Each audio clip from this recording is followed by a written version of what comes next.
Hello food lovers, welcome to our channel. నేను మీ రాణి Eramsetti. Friends, ఈరోజు రవ్వ లడ్డు చేసి చూపించబోతున్నానండి. రవ్వ లడ్డు అంటే అందరూ చేసుకునే ప్రాసెస్తో కాకుండా చాలా టేస్టీగా ఉంటుంది. ఆ ప్రాసెస్ అంతా చూద్దాం. వీడియోని ఫస్ట్ నుంచి లాస్ట్ వరకు చూడండి. రవ్వ లడ్డు అంటే అందరికీ తెలిసిన రెసిపీనే, కానీ నేను చూపించబోయే ప్రాసెస్తో మీ అందరూ ఒకసారి ట్రై చేసి చూడండి. అందరికీ కూడా చాలా బాగా నచ్చుతుందండి. ప్రాసెస్ అంతా డిఫరెంట్గా ఉంటుంది. మీ అందరికీ వీడియో చూస్తేనే అర్థమవుతుంది. ఆ ప్రాసెస్ అంతా చూద్దాం. అలాగే ఛానల్ని ఫస్ట్ టైం వాచ్ చేసిన వారు సబ్స్క్రైబ్ చేసుకుని పక్కనే ఉన్న బెల్ బటన్ క్లిక్ చేయండి. నేను పెట్టబోయే రెసిపీస్ అన్ని డైలీ మీ ఫోన్కి నోటిఫికేషన్కి వస్తే ఓపెన్ చేసి చూడండి. సింపుల్ ప్రాసెస్తో టేస్టీ రెసిపీస్ని చూపిస్తాను. అన్నీ మన ఇంట్లో ఉన్న ఇంగ్రీడియంట్స్తోనే చేసుకోవచ్చు. ఆ ప్రాసెస్ అంతా చూద్దాం. ఇంకా వీడియోలోకి వెళ్ళిపోదాం. ముందుగా 1 కప్పు సుజీ రవ్వ తీసుకోండి. ఉప్మా రవ్వ అంటాం కదా, అలాగే అదే కప్పుతో అదే క్వాంటిటీలో శనగపిండి తీసుకోండి. ఇవి రెండు కూడా మిక్సింగ్ బౌల్లోకి వేసుకోండి. దీనిలోకి 1 టేబుల్ స్పూన్ నెయ్యి వేసుకుని నెయ్యి అంతా కూడా రవ్వకి పిండికి బాగా పట్టించండి. చేత్తోనే ఇలా బాగా కలుపుకుంటూ రవ్వని పిండిని ప్రెస్ చేస్తున్నట్లుగా కలిపినట్లయితే మనం వేసిన నెయ్యి అంతా కూడా అవి రెండిటికి పట్టి ఇలా ముద్దలాగా వస్తుంది. ఈ విధంగా కలపండి. ఇప్పుడు ఒక గిన్నెలోకి 1 కప్పు వాటర్ని పోసుకుని కాగించండి.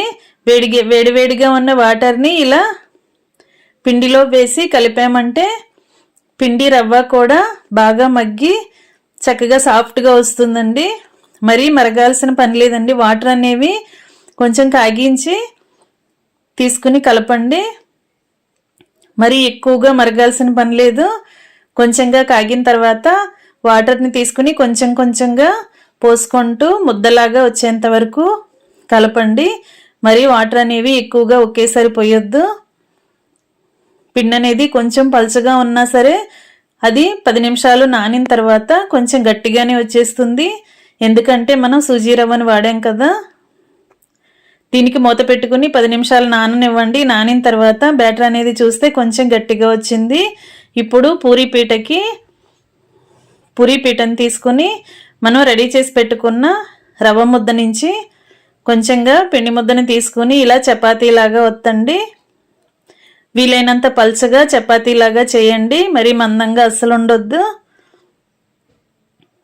ఇలా నేను వీడియోలో చూపిస్తున్న విధంగా పల్చగా ఒత్తుకోండి. ఈ విధంగా చేశాం కదా. ఇప్పుడు ఏదైనా అంచు రౌండ్గా ఉన్న గ్లాస్తో కానీ బౌల్తో కానీ ఇలా చిన్న చిన్న చపాతీలుగా కట్ చేయండి. చపాతీలన్నీ కూడా ఒకే సైజులోకి రావాలి, అలాగే పలుచగా రావాలి. ఈ విధంగా కట్ చేసి పెట్టుకున్న చపాతీ పీసెస్ని ఒక ప్లేట్లోకి పెట్టుకోండి. ఇదే విధంగా మిగిలిన పిండిని కూడా చపాతీలాగా ఒత్తుకొని ఇదే విధంగా ఇదే సైజులో కట్ చేసుకుని తీసుకోండి. ఇవన్నీ కూడా ప్లేట్లోకి పెట్టుకోండి.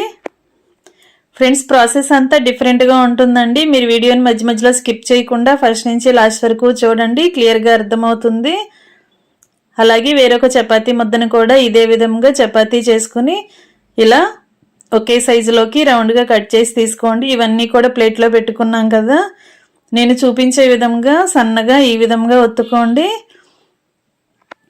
వీటిని పక్కన పెట్టుకుని స్టవ్ ఆన్ చేసి కళాయిని పెట్టుకుందాం. దానిలోకి 2-3 టేబుల్ స్పూన్లు నెయ్యి వేసుకోండి.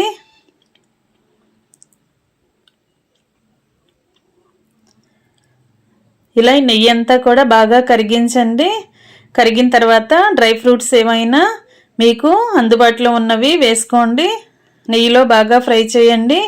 జీడిపప్పులు, బాదం పప్పులు కానీ, పిస్తా పప్పులు, కిస్మిస్లు ఇలాంటివన్నీ కూడా నెయ్యిలో బాగా ఫ్రై చేసి క్రిస్పీగా అయ్యేంత వరకు ఫ్రై అయిన తర్వాత అవన్నీ కూడా గిన్నెలోకి తీసేసుకోండి. ఫ్లేమ్ సిమ్లో పెట్టి మాత్రమే ఫ్రై చేసుకున్నట్లయితే అన్నీ కూడా చక్కగా ఫ్రై అవుతాయి. ఈ విధంగా క్రిస్పీగా వచ్చిన తర్వాత ఆయిల్ నుండి తీసేసుకోండి. ఇప్పుడు నెయ్యి నుండి తీసేసుకోండి. ఇప్పుడు అదే నెయ్యిలోకి మనం ముందుగా కట్ చేసి పెట్టుకున్న రవ్వ చపాతీలని ఇలా వేసుకుందాం. నెయ్యి అనేది ఎక్కువగా డీప్ ఫ్రై అంత అక్కర్లేదండి. కొంచెంగా నెయ్యిలోనే వీటిని షాలో ఫ్రై లాగా చేయొచ్చు. ఒకవైపున చక్కగా ఫ్రై అయిన తర్వాత వెనక వైపు కూడా ఫ్రై చేయండి.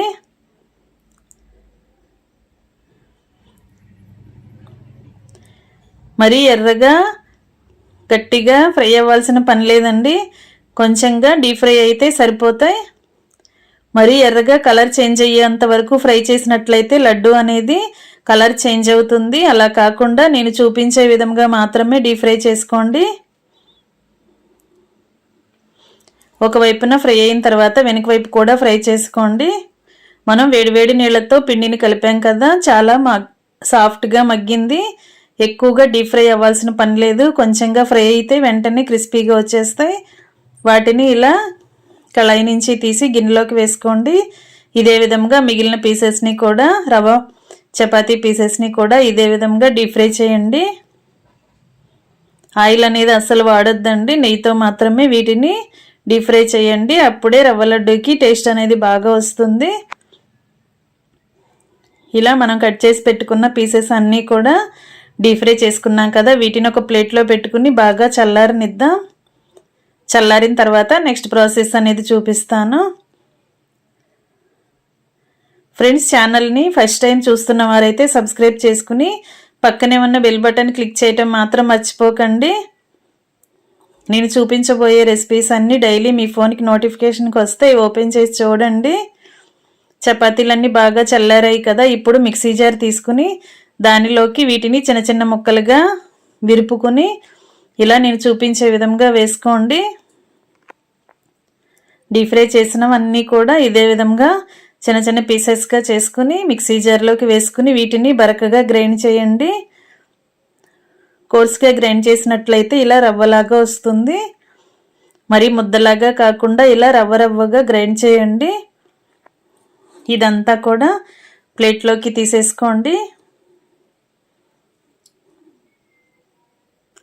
ఇప్పుడు ఇదే మిక్సీ జార్లోకి మనం ఏ కప్పుతో అయితే రవ్వ శనగపిండి తీసుకున్నామో సేమ్ అదే కప్పుతో అదే కప్పుతో అరకప్పు పంచదార వేసుకోండి. కరెక్ట్గా తీపి అనేది సరిపోతుంది.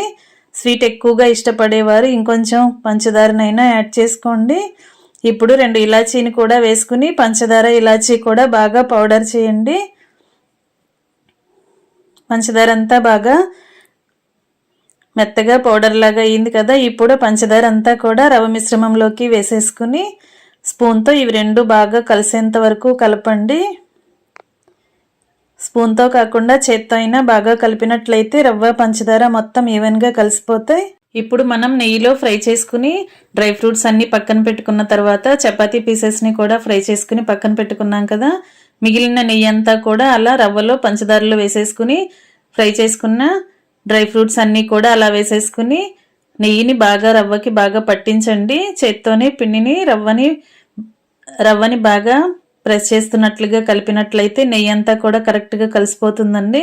ఇలా మనం కొంచెం రవ్వ ముద్దని తీసుకుని లడ్డూలాగా చేసినట్లయితే కరెక్ట్గా లడ్డూ వచ్చింది అంటే నెయ్యి సరిపోయినట్లే. కరెక్ట్గా రాలేదు, పొడి పొడిలాడుతున్నట్లుగా ఉంది అంటే ఇంకొంచెం నెయ్యిని కరిగించి యాడ్ చేసుకోండి. ఇంకా ఇదే విధంగా మనకి కావలసిన సైజులో లడ్డూలాగా చేసుకుని సర్వ్ చేసుకోవటమే. చాలా సింపుల్గా టేస్టీగా రవ్వ లడ్డు అనేది కంప్లీట్ అయిపోయిందండి. ఈ రెసిపీ గనక మీకు నచ్చినట్లయితే లైక్ చేయండి, ఛానల్ని సబ్స్క్రైబ్ చేసుకోండి. Thanks for watching. నేను మీ రాణి ఎర్రంశెట్టి.